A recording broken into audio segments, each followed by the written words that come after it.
Thank you. We now have our last application for F. Reefham, land west of Broomhill Lane, and we have Chris Rain who's going to present. Over to you, Chris. Thank you, Chair. Hi, everyone. Next item is Broomhill Lane, Reefham. So it's an application for 141 dwellings with associated open space and highway and landscape works. So we just go through a few slides. So first one, just to give you some idea of where it is. So it lies to the kind of southwest of Reefham. You can see it outlined there in red. And then just some sort of key local features there. So you can see the application marked up there. It's in two parts, straddles the land there. We have the school next to it, where you can just see my cursor. And then we have Broomhill Lane here, which facilitates access to the site. And then that connects to Whitwell Road. And then you have the main part of the town here to the north. Again, just to show the site there and really Reefham High School. Next slide, and you'll be aware from the papers that it is an allocated site. So the image on the left there is the previous allocation, and then the current allocation in the GNLP, and you will really just see that the extent of the site is the same, and there is no change. In terms of the site itself, you will be aware that it's for 141 dwellings, of which 40 are affordable, so 28%. We've got a single access into the site that you've just seen, Broomhill Lane, into the site. We've got the attenuation basins marked up here, so we've got 3 of them on the site, which will deal with the surface water. Within the site, we have informal open space, and when we have a single play area here marked up, which you can see. And then the other probably key feature to consider is there's a cemetery extension there in the corner that you can see with my arrow that connects into the existing facility. So they're the kind of key features of the site. I'll just go up. I think as you'll see from the papers, this has been to committee already and had a resolution to approve. The only reason to bring it back is in acknowledgement that the GNLP has now been adopted since that resolution was made. So the papers really focus on those issues. It is the same scheme, same layout, same numbers and everything else. I think the key features to look at that are in the report are really an acknowledgement that the £1.5 million to facilitate a sports facility at the school, that's been increased to 1.8 million in acknowledgement of the passage of time. We also have an acknowledgement of the works that, in terms of the highway, they've now started on site. We've got the nutrient neutrality credits purchased already, so they have now been bought. We've had confirmation from the Secretary of State that they don't wish to call in the application in light of the comments of Sport England. And then the other key things just to really note are that are referenced in the update sheet. We've got some potential TPOs that have been requested, and as the update sheet identifies, we'll just look at putting in some and agreeing some additional tree protection measures for. You can see the 2 plots on the screen where the arrow is moving. I think they're 59 and 60. And then the other one is where you can see my cursor, plot 1. The garage there will have to be a combination of moved closer to the dwelling and possibly go to a single garage, just in acknowledgement that if that TPO is confirmed. As well, on the update sheet, there's just reference to some additional conditions that have been requested by our environmental health officer. They're perfectly fine and reasonable in planning terms. So I think other than that, the only other point to make was, again, just linked to the passage of time, we have had some additional ecology information that's been submitted. That hasn't thrown up anything new, and again, the conditions that are put forward are satisfactory. So it really leaves us in a position where the recommendation remains the same as was previously put forward, whereby it's an approval with a legal agreement with the various things that are put forward and various conditions. Thank you. Thank you, Chris. Any comments from the committee? Joe? Thank you, Chair. Chris, the sports hall was originally going to be within the residential development boundary, and that's now been moved on to the school site. Is that why the housing numbers have changed, please? Yes, so I think just to highlight it on this slide, you can see hopefully a small orange triangle. I think, as Councillor Copplestone said, the original allocation earmarked it to go on the application side. When we considered the last application, we also considered an outline, and there was a preference to deliver the sports hall on the skill site, which was fine with us. But it does have the knock-on effect that you can increase the numbers beyond what was anticipated in the allocation, which was approximately 100. So that's where you get the almost the uplift to the 141, but it's the same scheme in terms of layout that was considered previously. But yeah, the sports hall will go on the school site rather than this allocation site. Is anybody else? If not, I'll call our first speaker. We have Hetty Selwyn from the Town Council.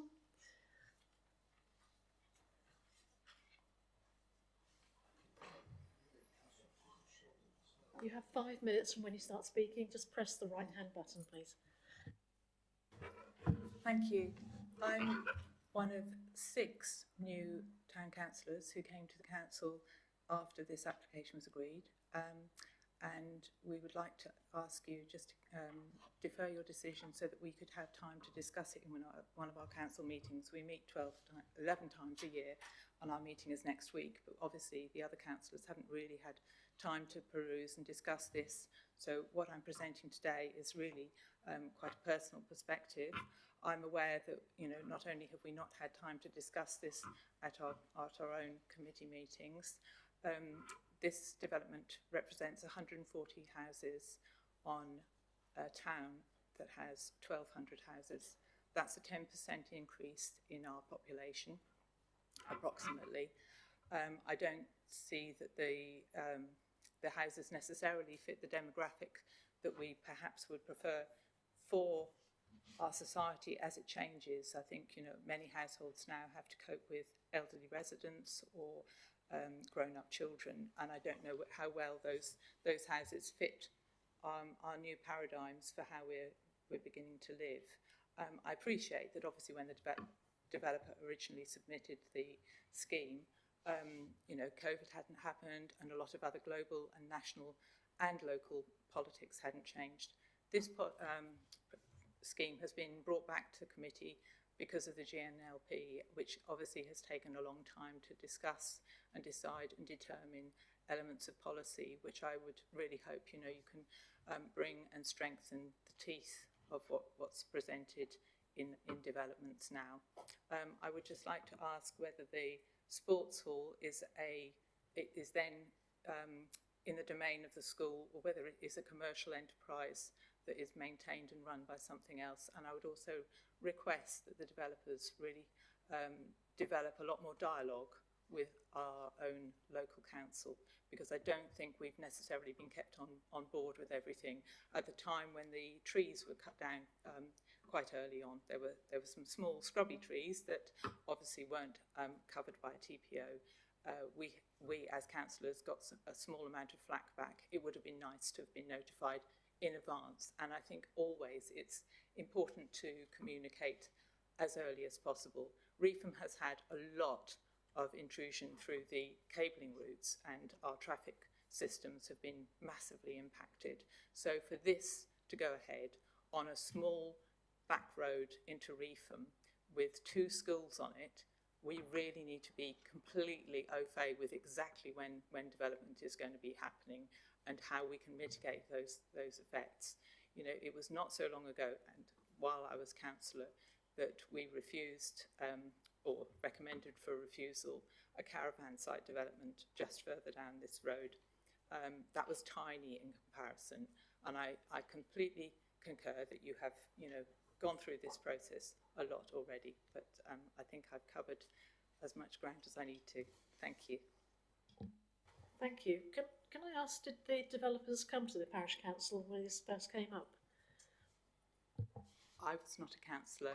I've only been a councillor since 2023, so I don't know.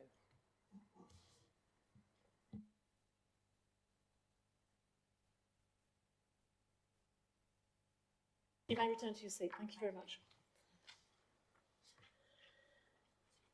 We have two objectors here, Colin Charman and Hugh Ivans. Yeah, would you like to come to the front, please, both of you?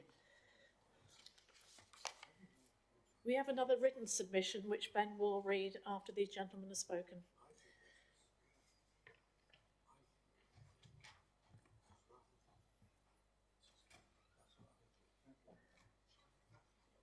Gentlemen, you have 5 minutes each. Okay.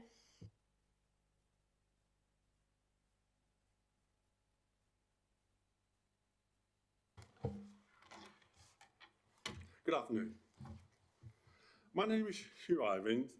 I have been a Reetham resident for many years and a former senior planning officer and planning consultant for some 40 years. I submitted several representations opposing the 2020 planning application that was submitted to the planning committee of the former administration in September 2022, when it was considered under the joint core strategy and resolved to approve, despite no reference being made to the emerging GNLP, which at the time was a material consideration, having passed the public examination stage by February 2022. The application is back at committee because officers are now of the view that having adopted the GNLP in March 2024, there are a number of material policy changes affecting the application that committee members are required to consider. However, no one else had been given an opportunity to consider the material changes. I am particularly mindful of the 180 or so public representations against the proposal that were made in 2020 with reference to the joint core strategy, now superseded. Members should be aware that Section 15 of the Development Management Procedure Order 2015 requires the planning authority to publicise the application where the proposal does not accord with the provisions of the development plan, which in this case is a GNLP. Members should be aware that this ruling also refers to a reconsultation on planning applications. In 2017, a High Court judge handed down a ruling that the public should be reconsulted on a planning application involving material changes, stating it must do so if the change in policy is a material change in circumstances that are directly relevant to the case, as it would deprive interested parties of the opportunity to make relevant representations. The key principle is procedural impropriety, or public law fairness. This had not been done and had denied many local residents, including new residents and the Town Council, the opportunity to submit representation that are relevant to the currently adopted development plan policies. I asked the committee to defer a decision on the application to ensure the correct procedures are followed to reconsult the public and, where necessary, other statutory authorities. As regards the application itself, there are three significant issues that need to be addressed. Firstly, the High School Sports Hall. The officer's report merely states the application has been approved. In fact, it is an outline approval due to expire next month on the 21st of December 2025, unless 5 reserved matters applications are submitted. It could be said that bringing the application back to committee at this time is premature, as there is still uncertainty regarding the outcome of the sports hall application and the Section 106 community payment. Secondly, the highway network. The officer's report merely references the previous report that concentrates on the site layout. However, on the application file is correspondence stating the Highway Authority is of the view that the applicant had not demonstrated that the impact of the development on the local highway network would be acceptable. In October 2024, an application to extend the Whitwell Station Caravan Park on Whitwell Road was refused on highway access grounds as it involved an additional 58 vehicle movements. The Highway Authority were of the view that the proposal is served by a network of poorly aligned rural country lanes of mainly single track width with limited parking provision and substandard junctions. Members should be aware that this road also serves the single access to Broomhill Lane. Thirdly, and most important, the housing numbers. The GNLP has now reduced the housing numbers on the allocation from Mr. Ivans, you have approximately reached your 5 100 minutes. to 120 Mr. Ivans, homes. you have reached your 5 minutes. Do you have much more to say? Oh, yeah? You have reached your 5 minutes. 5 minutes? Yes, Oh, have I? yes. Oh, I'm very sorry. Okay. I do apologise, but you have to... Can we move on to the next speaker, please? Thank you. Good afternoon, Chair. Good afternoon, Committee. My name is Colin Sharman. I'm going to read a prepared statement today for Norman Smith, resident of Broomhill Lane. Unfortunately, Norman's not feeling very well today. So Norman is formerly an architect at Norwich City Council and a design advisor to the Broads Authority. The application before you today was previously approved in September 2022. Section 5.117 of the Case Officer's Report outlines the conclusion of the earlier meeting with a committee authorised approval, subject to conditions and a Section 106 agreement, and subject to addressing nutrient neutrality under the Habitats regulations. While today's submission focuses on nutrient neutrality, there is no mention in the report of the applicant having met the 32 conditions under the Section 106 agreement. I therefore request that approval be deferred until all Section 106 conditions have been fully met. The proposal returns to committee to consider material changes, principally the adoption of the Greater Norwich Local Plan, or GNLP. As a point of order, the emerging GNLP policies available in February 2020, the emerging GNLP policies available in February 2022 should already have been considered in the committee's decision in September 2022. Importantly, the report's consideration of the GNLP policies goes beyond achievement of nutrient neutrality and addresses the broader application in terms of GNLP compliance. Sections 4.12 and 4.13 of the Case Officer's Report refer to housing density and design layout under parts 4 and 5 of GNLP Policy 2. The GNLP Rep 1 policy recommends approximately 100 homes, a reduction from the previous local plan which allowed for approximately 120. Yet the committee approved 141 homes in 2022, based on the now outdated local plan. This application is a 41% increase over the new GNLP policy recommendation. The committee must reassess the number of homes in terms of both density and design with respect to the GNLP Rep 1 policy, parts 4 and 5 of GNLP policy 2. Section 4.22 of the Case Officer's Report highlights that the approved scheme fails to comply with GNLP policy 5. It does not meet the targets for affordable homes, and it fails to meet the government's nationally described space standard for all homes. The report notes these shortfalls, but suggests it would be unreasonable to revise the scheme at this stage due to challenges of redesign. It also mentions the failure to meet the requirement for 5% self-build homes under GNLP Policy 5, again stating that redesign would be unreasonable. I do not agree that this would be unreasonable. I request that the committee defer approval and require the applicant to submit a revised scheme for approximately 100 homes. This would allow A reduced density in line with GNLP Rep 1, better reflecting the character of adjacent housing.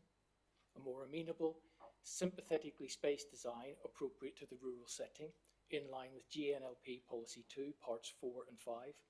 Inclusion of the prescribed number of affordable homes under GNLP Policy 5, and a required 5% self-build homes. Section 4.2 of the report refers to the 10% biodiversity net gain target, stating it's not reasonable to apply as the application predates this statutory requirement. However, the national requirement for 10% biodiversity net gain became law in February 2024. This requirement to meet the national target should be a material consideration before final approval is granted. I therefore request that the committee defer approval until the 10% biodiversity net gain requirement has been fully addressed. In summary, I respectfully request that the committee defer consideration of this application until all parts of the Section 106 agreement conditions have been discharged. A redesigned scheme is submitted that satisfies GNLP Rep 1, GNLP Policies 2, Parts 4 and 5, and GNLP Policy 5, and the redesigned scheme satisfies the 10% biodiversity net gain target. Thank you. Thank you very much. Any questions or comments for the speakers, please? No? Okay, you may return to your seats. Thank you.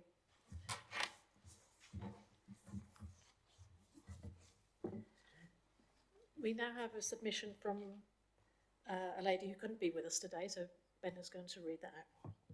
Thank you, Chair. So this is from a lady called Julie Fielder of Reefham. The letter states, officers state that this matter has been referred back to committee for an update in respect to the new local plan, but this is not a minor issue. In fact, the agenda confirms that you are considering material changes. The application for 141 homes was a departure from the original allocation, which recommended approximately 100 to 120 homes. The new local plan states approximately 100. I've seen no statement from the applicants that this further departure from the local plan is necessary and sustainable. The agenda merely contains the planning officer's justification for continuing to support it. The new local plan is a material consideration, yet key statutory consultees have not been alerted to the increased discrepancy in numbers. Surely it would have been prudent to seek their views before accepting a housing provision of 41% higher than the recommended allocation. The agenda mentions updated ecology surveys having been undertaken, but they're not on the portal. The new plan states more than 100 homes may be accommodated on the site if certain conditions are met. The first is an acceptable design and layout. The site plan shows how overcrowded this development will be compared with the density of adjacent properties. Approximately 60 cover a similar area to the proposed site. The school has a new headmaster and it is in financial difficulties, which makes their ability to complete the building extremely unlikely. The over-provision of houses is further evidenced by the fact that, in order to meet ecological mitigation and open space conditions, credits for nutrient neutrality have been purchased off-site and adequate green space has been achieved via a GIRAMS payment rather than on-site provision. The final condition for approving more than 100 houses relates to highway improvements. The single access to the site along Broomhill Lane is being embellished with a short cycle lane which stops at Whitwell Road and adjustment to nearby speed limits. That is all. Reefham is unlike other key service centres since it is not located on an A road, has no railway station, poor bus service and few job opportunities.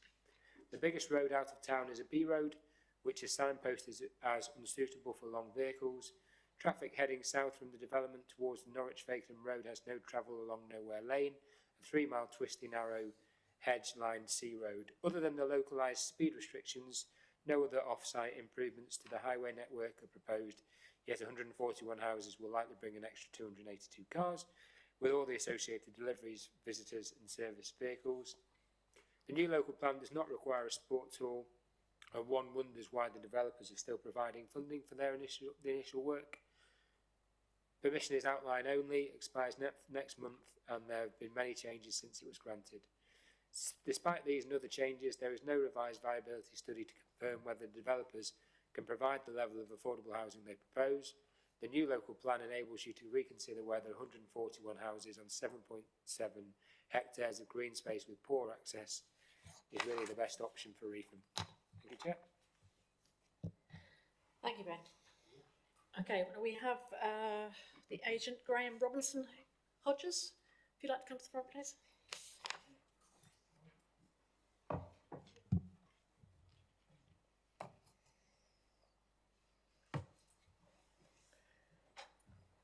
I'm sure you've heard me say quite a few times, you have 5 minutes.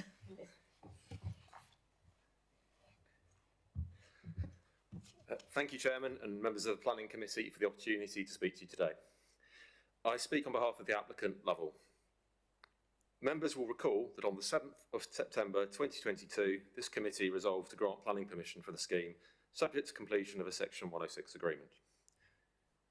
Your office's recommendation seeks to reaffirm that decision in light of the adoption of the Greater Norwich Local Plan, which continues to allocate this site under policy BRE1. Your officers have confirmed that the proposals accord with the development plan as a whole and accordingly recommend approval. The scheme will deliver a clear range of tangible benefits. Firstly, much needed new housing, including affordable homes in a sustainable location. Secondly, land for an extension to the cemetery, addressing an identified local need. And thirdly, an enhanced financial contribution towards the delivery of a new sports hall, which has increased from 1.5 to 1.8 million since the application was last before you. Taken together, these benefits will make a meaningful and lasting contribution to the local community. The applicant is committed to engaging further with the Parish Council. On behalf of the applicant, we respectfully invite the committee to support your officer's recommendation and resolve to approve the application. Thank you. Thank you. Any questions? Committee? No? No? Okay. Thank you very much. Right, our last speaker is the local member, Councillor Beadle.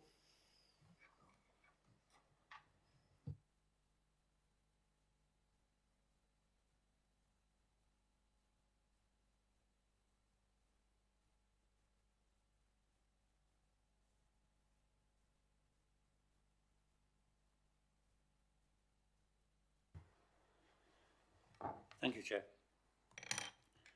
First and foremost, I have been advised that I don't have a vested interest, but nevertheless I will tell the committee I am actually a Reefham High School governor. However, the school governors at Reefham High School are not responsible for the building, the site or its finances, and basically are not much limited other than everyday running of the building, but not any costs. As regards this site, this application, it's been running for ages. It was given consent by, as a public inquiry by the inspector before I was a councillor for this area. So it's been, you know, despite what the objectors say, this is going to be developed in some form or other. And then it's just a question of what can we do best for the community. I have supported this application on previous occasions and I continue to do so. Indeed, following a previous application when I supported it, following it at a meeting, I was going through Reefham Marketplace and a lady came up to me and she hugged me and kissed me, novel as that may seem, but for supporting it. And she was a lady with no contact or no vested interest whatsoever, friends, family or anything with this site. And she just represents the good of the community. And indeed, I have done a survey of residents of Reefham of whether they want large housing estates in Reefham. And it's surprising, quite a number of people do. Quite a number of people do. So we have this application before us.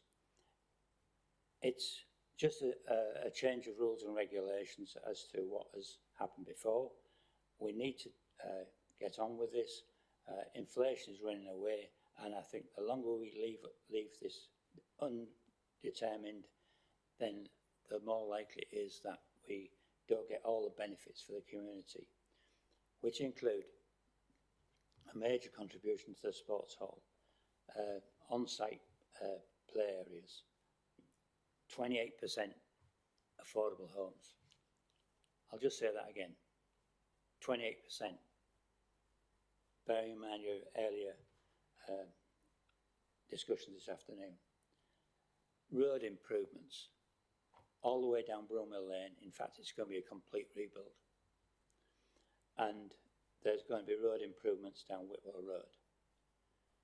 Whitwell Road is currently a 2-lane road in this area, whereas the caravan site, about another half mile out of the town, is only a single carriageway. And most of the coaches do actually go through the town, although there is a number who actually go the other way. There is a traffic problem in Reefham. There is a traffic problem. I have every sympathy with that, as I have with the Town Council's views generally on this site. But this was taken into account at the time of the inspector's report, and she actually detailed this in her report. Needless to say, I've actually read it from beginning to end, but some time ago. So, despite all the traffic problems, she approved it. But that is not before us today. That is not before us today. We have to make the best of what we've got. And this was predetermined before I became a councillor. So it's actually trying to do the best we can. And the school will benefit, without a doubt, the school will benefit, but so will the community. The cemetery will be extended, and the improvement to the public footpath from Broomhill Lane down to the main carriageway of Park Lane will be improved. And there will be improved crossing points, I'll call it that, crossing points on Whitwell Road. So all in all, Chairman, I think the committee ought to agree with this. It is a good scheme. It's not all ideal, but it's a lot better scheme than we approve elsewhere in the district. Thank you, Chair. Thank you, Councillor Beadle. Any comments for Councillor Beadle? Joe. Thank you, Chair. Thank you, Councillor Beadle. You said that you're a school governor. What do the governors think about the contribution of 1.8 million to start building the sports hall? Do they think it's an adequate amount to establish a sports hall? What was the other? Sorry, I'll let you answer that and I'll just come back for a supplementary thing. As I said, the Reefham High School and College governors are not responsible for finances. They're not as responsible for the site. They're not responsible for maintenance of the buildings or staff expenditure or anything of that nature. But I suspect they would like some more money. I would like some more money. But nevertheless, I think what we've got on the table is a reasonable, balanced offer. And it's not just money for the school. It's affordable housing. It's smaller properties. I've got to pick my words carefully. Smaller properties for the first-time buyer, which are not actually part of the affordable offer.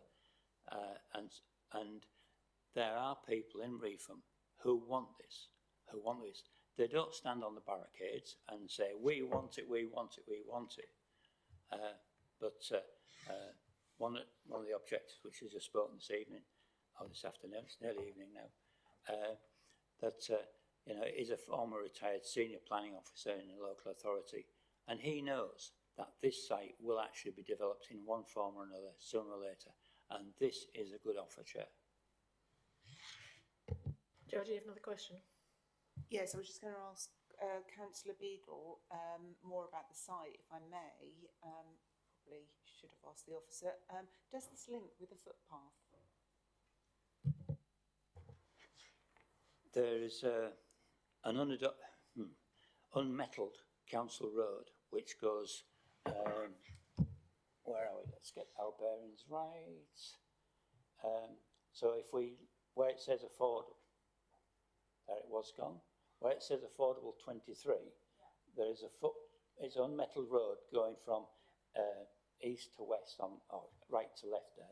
It's not north at the top on that plan, but from right to left. And there's also an metal road going down going out the top of the page, which leads onto a metal road, which then turns right and ends up on the B road, Bordwell Road. Anybody else?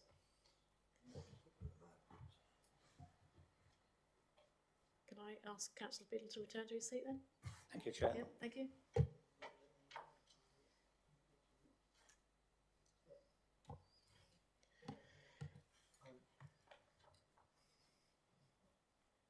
Thank you, Councillor Beale. Right, we'll go to general discussion. This application has been going on quite a while, and since then the Greater Norwich Local Plan has been adopted. The revised proposal now aligns with the GNLP's strategic objectives, particularly in developing housing growth in a location identified for development. The updated scheme also addresses earlier concerns raised by members in the community, including layout, access and landscape impact. The material changes also reflect feedback from statutory consultees and local stakeholders, ensuring that the development is both viable and responsive to community needs. The revised scheme includes enhanced landscaping, better connectivity and a more appropriate housing mix, especially with the affordable housing. Given these improvements and the alignment with current planning policy, I believe the application now meets the criteria for approval and will deliver positive outcomes for Reefham. I therefore urge the committee to approve this application. Does anybody else wish to speak? Can we go straight to the vote? Do you wish to say something, Joe? If I may, Chair, yeah, I'm just slightly concerned about the speakers from Reefham. There was 3, and they all asked to defer this, and one of them made mention of the Section 106 conditions, and also policies 2 and 5 of the GNLP. May I just ask Ben whether what he thinks of that, because apparently. That they're asking to defer this just to address those Section 106 agreement conditions. Thank you. I'll jump in then, Chris. I'm sure we'll pick up as well, because I'm going to defer to Chris, ironically, further details in 106 and the conditions, but I'm just going to talk about the deferral idea in general. I think what you've got in front of you is all the information that you need. We've tried to be really clear in this new report to cover everything that we consider has been dealt with through the GNLP. That's kind of what's in front of us today, really. I wouldn't expect the conditions or the 106 to be dealt with yet because we've not issued the decision. That's the key thing. And if we do approve the application, we will do it with the conditions that are shown and with the Section 106 agreement attached to it as well. They will be part of the approval. So in my view, there isn't really anything else to consider. That fair, Chris? Yeah, I think that was the point I was going to make. You can't discharge the requirements of a legal agreement until it exists, and it will only exist and be finalised when the planning permission is issued. So I don't fully understand what that point really is to do with, was my view.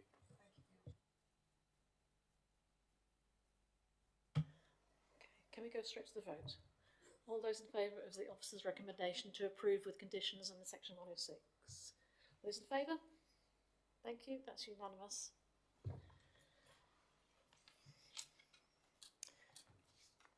Right, just go on to planning appeals. Ben, can I hand over to you for that, please? Yeah, of course, and this is relatively straightforward and quick, because we only had one appeal decision received. That's in Roxham, Skinners Lane.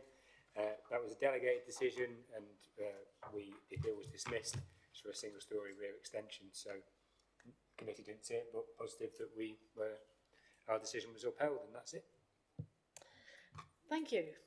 I would like to thank you all for having such a long day today. Hopefully we won't do this again. We close the meeting at 4:51, 52. We did it.